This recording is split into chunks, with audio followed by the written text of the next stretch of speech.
Greetings, ladies and gentlemen. Welcome to Beyond the Second Cognition. I'm Endall Beall. I'm going to do a presentation here today, and it's being presented under the fair use doctrine as educational. We're not monetizing the video, it's strictly for educational purposes. What I'm going to do is I'm going to pull some passages out of A Course in Miracles, because we've had people drop by and leave comments and tout this book as the one true way, yada, yada, yada. I want to explain a few things as I share these passages, and I'm going to leave you to make your own determinations as to what the hell you think they're alluding to. In our video, The Two Definitions of Ego, I explained what we referred to as ego in the Soika work is the false ego personality of the hapiym virus hive cell laying hidden within us. When you read teachings that are channeled down by the hive entities, regardless of who they masquerade themselves as, Jesus, the Archangel Michael, whoever, the Tibetan Kuthumi, all these assholes, when they talk about the ego, they're talking about your functioning, waking mind. So I'm going to share some of these passages,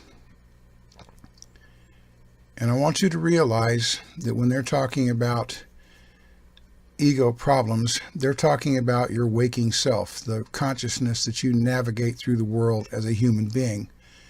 And that is what they want you to forsake, so the Spirit of God can make its entry.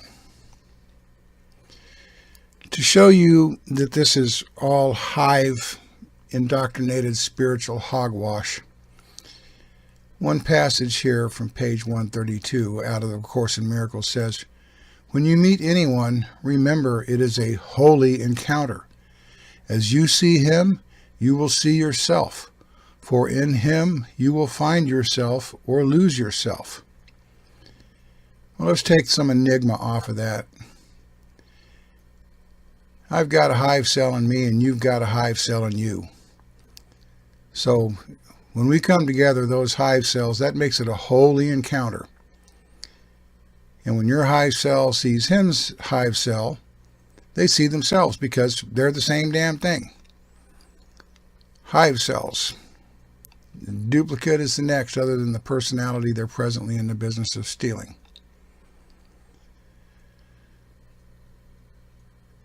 Now, this Course in Miracles book was comprised and composed through 7 years of automatic writing by a professor of psychology who had tenure named Helen Schuckman. I discussed her in, I think it was Revamping Psychology, and how she and another psychologist named Thetford sat there and worked on this book for 7 years, getting it dictated down and turning it into the New Age Bible it's been since the 70s. They made a lot of money on it. But what was funny about it is that no one knew the author of the book. It was just A Course in Miracles. And finally, when Helen Schuckman was on her deathbed, or damn near on her deathbed, she finally fessed up to writing the book and how she wrote it. Do a little bit of research into this. You'll find that, Helen Schuckman's upbringing, her mother was a theosophist. So she was indoctrinated with theosophy as a child. I couldn't find any place where she necessarily joined the Theosophical Society or anything like that, but she'd had interface with it, which isn't surprising. Her winding up being a channel and making all the money she did off this Course in Miracles, and it's endorsed by the Theosophical Society too, so, back scratching is back scratching. So let's continue this a little bit and share another passage out of there. It says, "Whenever your thoughts wander, enter with him," that's capital H, "into a holy instant, and there let him release you. He needs only your willingness to share his perspective to give it to you completely. Well, the assumption of him is God, or maybe Jesus, because Shuckman thought she was channeling Jesus. This says, whenever your thoughts wander, open the door and let this hive cell come in a holy instant, and let the hive cell release you. The hive cell only needs your willingness to share the cell's perspective to give to you completely. Or here's another one. Heaven is not a place or a condition. It is merely an awareness of perfect oneness. So here we got all the oneness doctrine of the hive. Go figure that. Now here's a very relevant question. Are you afraid to find a loss of self in finding God? Well, if it means giving up my consciousness so the hive can take over, yeah, I'm afraid of a loss in finding God. And here we go with a few statements about the arrogance of the hive leader. God is the light in which I see. God is the mind in which I think. God is the love in which I forgive. God does not forgive because he is never condemned. How smarmy is that? Now, this is the stuff that kind of creeps me out. There is not a moment in which God's voice fails to direct my thoughts, guide my actions, and lead my feet. Let's just put that little hive cell in charge and let him take over. Let's just let the hive run your life. You can never be released alone. Well, that makes sense. If you're stuck in the hive mindset, you become part of the hive cluster. You can never be released alone. The telling little statement right there. Here's another one, the group herd mindset. You will not see the light until you offer it to all your brothers. Okay, turn into a proselytizer to sell this swill to others. I am among the ministers of God. Yeah, another proselytizing statement. Oh, here's a good one. I rule my mind, which I alone must rule. I thus set it free to do the will of God. So you rule your mind and then you give it up to God. What kind of contradictory nonsense is that? This is real wisdom here. I will not use the body's eyes today. What are you going to do? Wear a blindfold and stumble around in the dark? And this is supposed to be wisdom teachings, miracle teachings? And here's another little piece of herd indoctrination. Alone we are lowly, but together we shine with the brightness so intense that none of us alone can even think of it. Join the herd. Come shine with us. Everybody bring your flashlight. Do not accept this little fenced-off aspect of yourself. The sun and ocean are as nothing beside what you are. The sunbeam sparkles only in the sunlight, and the ripple dances as it rests upon the ocean. Yet in neither sun nor ocean is the power that rests in you. How profound. Too bad it doesn't have any meaning. And here's a real good one. God is but love, and therefore so am I. God is in everything I see. This explains why nothing is separate by itself or in itself. More hive conglomerate nonsense.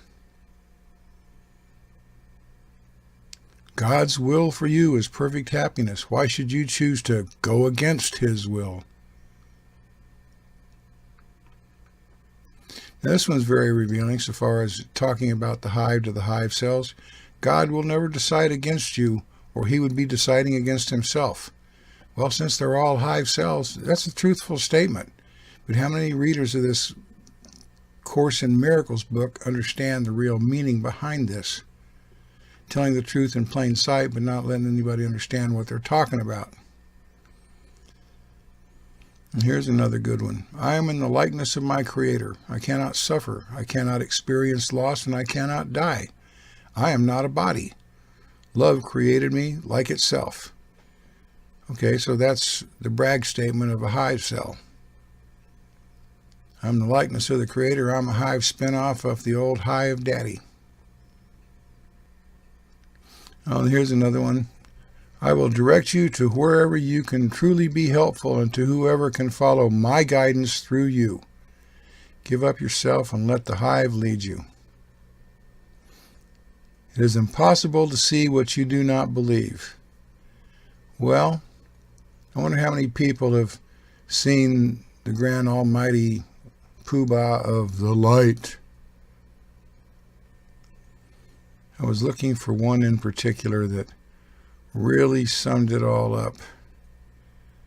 Be totally hive garbage. Now this one's kind of interesting. The ego seeks to divide and separate. Spirit seeks to unify and heal. Well, if we're trying to be individuals, to attain second cognition individuality away from the hive programming and the herd mentality, Spirit seeks to unify and heal. Well, that's what the whole hive agenda has always been about. Make all humans think alike, be alike, think in the same mold. This passage is pretty telling also, talking about God.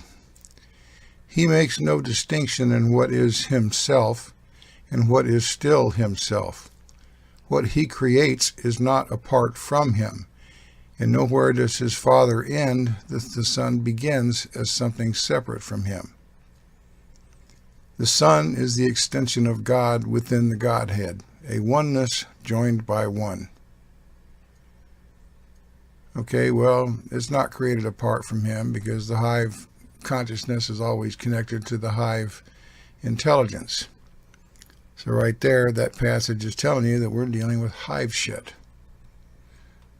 It's not the God perception that people think it is. The only miracle about this book is people believe this swill without question. Caters to them. It gives them the same old Christian forgiveness is the way out and all that kind of thing.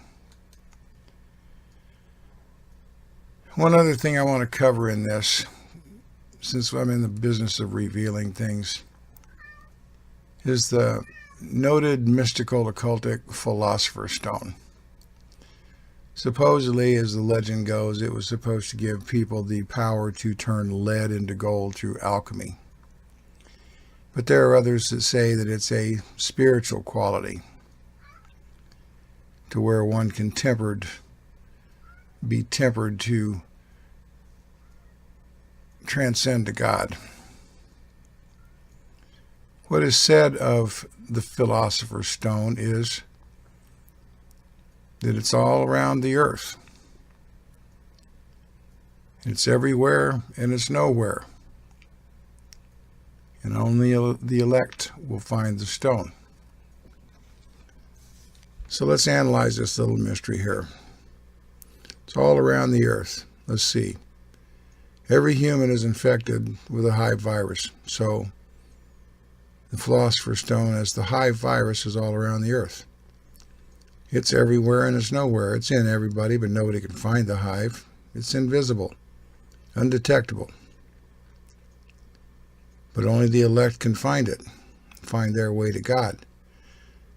So let's go do some soma and some mushrooms and some LSD and turn our waking consciousness into drug-stoned states and connect with God, connect with the divine.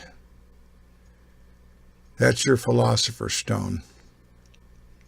And I had another thought in reference to this, taking drugs to weaken the mind so the virus could come forward and connect with the hive and give you the divine love rush. Go back to the 60s. When did they start using the term stoned for being high of that nature? Was it as a result of the philosopher's stone being what it is, what I just described? And they just brought it into the vernacular. There's another tongue-in-cheek aspect. Hey, these dumb shits aren't going to figure out what it means. Got to make you wonder. Anyway, I just wanted this short presentation to show you that this channeled hogwash, supposedly from Jesus, to a Jew lady named Helen Schuckman, who didn't believe in Christianity, yet took the time to automatic write for 7 years and comprised this book that's about 600 pages long. Small print laid out like a Bible. People think it's a Bible. That's their belief system. What little I've shared shows to me that it's inorganic swill. Dictated, channeled down by the hive. Some guy put on a hat one day and says, I'm going to play Jesus and I'm going to have some fun with the earthies. And so they spent 7 years of this woman's life piping this shit down and composing it, selling it to the masses, sucking up. Of course, in miracles. The only miracle is that people buy it and believe it. Anyway, for those of you doing the work, stay the course. Don't give up on yourself.